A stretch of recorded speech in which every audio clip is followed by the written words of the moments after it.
하루 만에 비트코인이 마이너스 8% 하락하고 홍콩의 항생은 마이너스 3.3%, 애플 마이너스 2%, 알리바바 마이너스 5%, 뱅크 오브 아메리카 마이너스 3.4%. 전세계 모든 자산들의 대폭락이 시작됐습니다.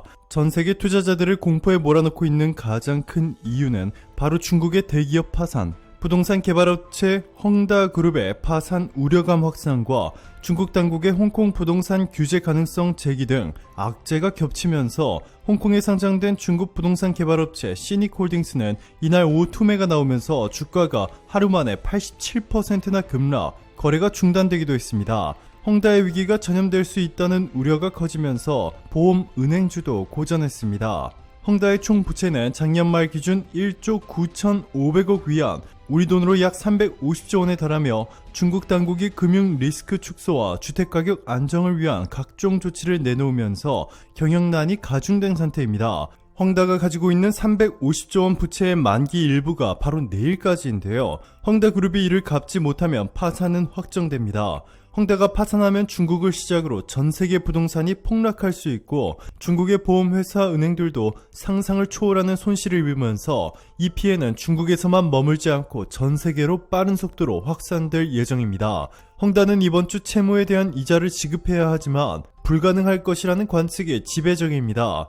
중국 당국은 이미 주요 채권자들에게 채무 상환을 기대하지 말라고 밝혔으며 헝다가 채권은행과 채무 연장 및 확대 가능성을 논의 중인 것으로 전해지고 있습니다. 이뿐만이 아니라 블룸버그 통신은 중국 정부가 홍콩 지역으로 부동산 규제를 확대할 가능성이 제기된 것도 시장에 영향을 끼쳤을 것으로 봤습니다. 로이터 통신은 지난 17일 익명의 부동산 개발회사 관계자를 인용해 중국 정부가 홍콩 개발회사들의 독점 행위를 더 용인하지 않겠다고 통지했다고 보도한 바 있습니다. 로이터 보도에 구체적인 로드맵 등이 나와 있지는 않지만 중국이 분배를 강조하는 공동 부유를 전면에 내세운 만큼 투자자들의 심리를 악화시켰을 수 있다는 것입니다. 중국의 위기는 이것이 끝이 아닙니다. 한때 2조 원대 재산을 보유했던 중국 청년 갑부가 채무를 갚지 않고 잠적한 상태이며 그의 소재를 파악하고 빚을 받아내기 위해 채권자가 거액의 현상금을 건 것으로 전해졌습니다. 17일 중국 매체 관찰자망에 따르면 상하이 제1중급 인민법원은 채권자 메이진 에너지그룹이 리자 오우이 및 상하이 하이보신 후이 국제무역회사를 상대로 낸 보상 청구권 소송권과 관련해 최근 이같이 결정했습니다. 1981년생인 리자오 후이는 2008년 125억 위안, 우리 돈으로 2조 2천억 원의 자산을 보유, 후른 리포트가 집계한 중국 부자 순위에서 산시성 최고 갑부 자리에 오른 바 있습니다. 그는 산시성 최대 민영 기업이자 산시성에서 두 번째로 큰 철강 기업이었던 하이싱 그룹의 회장이었으며 2010년 여배우 처샤오와 결혼할 당시에 웨딩카 수백 대를 동원한 호화 결혼식으로 화제가 되기도 했습니다. 하지만 하이싱 그룹은 2014년 철강 과잉 생산과 불경기, 금융기관의 대출 회수 등으로 파산했습니다. 당시 하이싱 그룹의 부채 및 대외 담보의 규모가 104억 6천만 위안, 우리 돈으로 1조 9천억 원으로 장부상 자산 100억 6천만 위안, 1조 8천억 원을 넘었으며 그때까지 중국 내 최대 민영기업 파산건으로 기록됐습니다. 하이싱그룹의 파산에 따라 리자오 후이의 여동생이 운영하던 하이보신 후이에도 문제가 생겼고 메이징그룹은 당시 이 회사의 채무에 대한 연대 책임을 진 뒤에 이를 갚도록 요구했지만 하이보신 후이나 리자오 후이 측은 상환하지 않았습니다.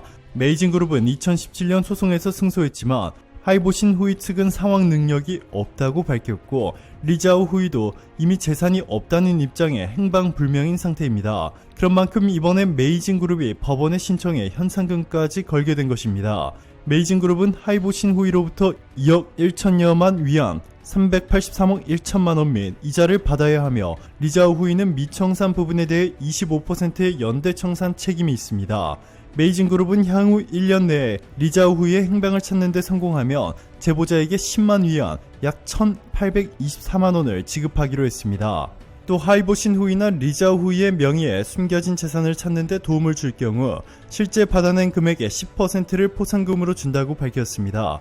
이는 최고 2,100만여 위안, 약 38억 3천만 원으로 중국 온라인상에서는 고액의 현상금이 화제가 되기도 했습니다.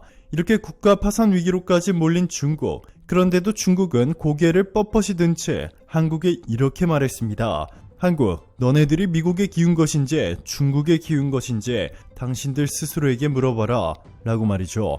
최근 파이브아이즈와 미국의 대한국 무기 판매 승인, 한국 쿼드 가입 추진 등 한국과 미국의 강력한 협력관계 구축을 안이 꽂게 본 중국이 때를 쓰고 있는 것입니다. 중국의 진짜 위기는 이제부터입니다. 기후변화로 최근 중국 동부 지역의 자연재해 피해는 상상을 초월하고 있습니다. 중국 북부 네이멍구 자치구 후른베이열에서 집중호우로 댐 2개가 무너졌습니다. 인명피해는 없었는데요. 20일 인민일보 등에 따르면 17일부터 쏟아진 폭우로 노민강의 수위가 높아져 18일 댐 2곳이 붕괴했습니다. 이로 인해 1만 6천여 명이 넘는 이재민이 발생했고 교량 22곳이 파괴됐는데요. 주민들은 붕괴 전에 안전한 곳으로 대피해 인명피해는 보고되지 않았는데 또 같은 지역에서 양 1천여 마리가 물에 잠겨 경찰이 동원돼 10시간의 작업 끝에 양들을 구출하기도 했습니다. 한편 중국 곳곳에는 일단 집중호우로 피해가 속출하고 있는데요. 지난 18일 수도 베이징에서는 폭우가 내려 도심 지하철이 물에 잠기고 항공편과 열차 운행이 지연되거나 취소되기도 했습니다. 뿐만 아니라 중국 최대의 도시라 불리는 상하이시는 평균 해발 고도가 불과 4m밖에 되지 않습니다. 지구온난화로 해수면이 빠르게 상승하면서 상하이시를 비롯한 중국 동부 지역 대부분이 바다에 잠길 날이 머지않았다고 전문가들은 말하고 있습니다. 파이낸셜 타임스는 자체 분석 기관인 FT 리서치가 발표한 자료를 근거로 중국 대도시인 상하이에서만 9,740억 달러를 포함해 중국의 주요 경제 산업단지가 밀집한 동해안을 따라 이뤄지는 수조 달러 규모의 경제활동이 금세기 안으로 현실화될 해수면 상승에 취약하게 노출되어 있는 것으로 나타났다고 전했습니다. 인구 밀도가 높은 메트로폴리탄 센터 외에도 중국의 산업공급망과 첨단 연구개발 지역의 다른 주요 지역들도 유사한 위험에 직면해 있습니다. 중국 최대의 정보기술 기업 중 하나인 알리바바가 위치한 항저우를 비롯해 파나소닉 중국 본사가 위치한 수저우, 테슬라의 상하이 공장 등도 기후변화로 인한 홍수 피해에 직접적으로 노출돼 있다는 경고입니다. 이렇게 중국의 영토가 바다 밑으로 가라앉는 동안 한국의 영토는 오히려 늘어난다는 놀라운 소식이 전해졌습니다. 광개토 프로젝트. 최근 한국의 광개토 프로젝트가 전 세계적인 주목을 받으면서 탄력을 받기 시작했는데요. 광개토 프로젝트는 지금 지도에서 보시는 것처럼 인천광역시 옆에 10억 평에 달하는 경기만을 간척해 새로운 영토를 만든다는 엄청난 스케일의 프로젝트입니다. 또한 이곳을 특별경제구역으로 지정하고 글로벌 기업들의 법인세를 획기적으로 낮추는 동시에 파격적인 혜택을 부여해 그동안 싱가포르가 해외 기업 유치를 통해 누렸던 엄청난 이익을 한국이 전부 흡수해버릴 계획입니다. 주요 외신들이 한국의 광개토 프로젝트를 예의주시하고 있는 이유는 10억 평에 달하는 새로운 특별경제구역이 한국에 생기게 되면 실제로 그동안 낮은 법인세 때문에 싱가포르로 몰렸던 수많은 글로벌 회사들이 줄줄이 한국에 몰릴 것이라 전망했기 때문인데요. 이 모든 것이 가능했던 이유는 한국이 보여준 놀라운 외교력 때문이었습니다.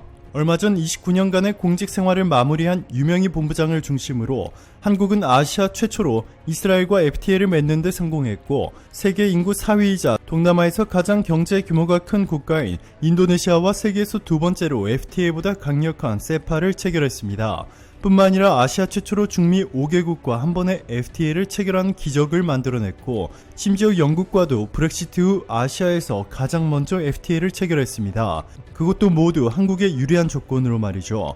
이렇게 믿기지 않는 결과가 만들어지면서 글로벌 기업들은 서로 한국으로 생산 공장과 R&D 센터를 옮기려 하고 있는데 경제 특구까지 만들어지면 한국이 동북아시아의 중심지가 되는 것이 사실상 확정됐다고 봐도 될 정도입니다. 정명채 세종대 교수는 경기만 개발 타당성 평가 발표에서 이렇게 말했습니다. 새 간척지를 생성해 좁은 국토 면적을 확대하고 도시 면적을 넓혀 산업 생산성을 향상시키는 중요성에 대두되고 있다. 서해는 대륙붕이 잘 발달된 완만한 경사를 갖는 해저 지형이다. 경기만 간척으로 확보된 부지에 광개토시를 지어 서울시, 세종시와 연결한다면 동북아뿐만 아니라 세계의 수도로서 역할을 충분히 담당할 것이다 라고 말이죠. 오늘도 감사합니다. 최고로 멋진 하루 보내시길 바랄게요.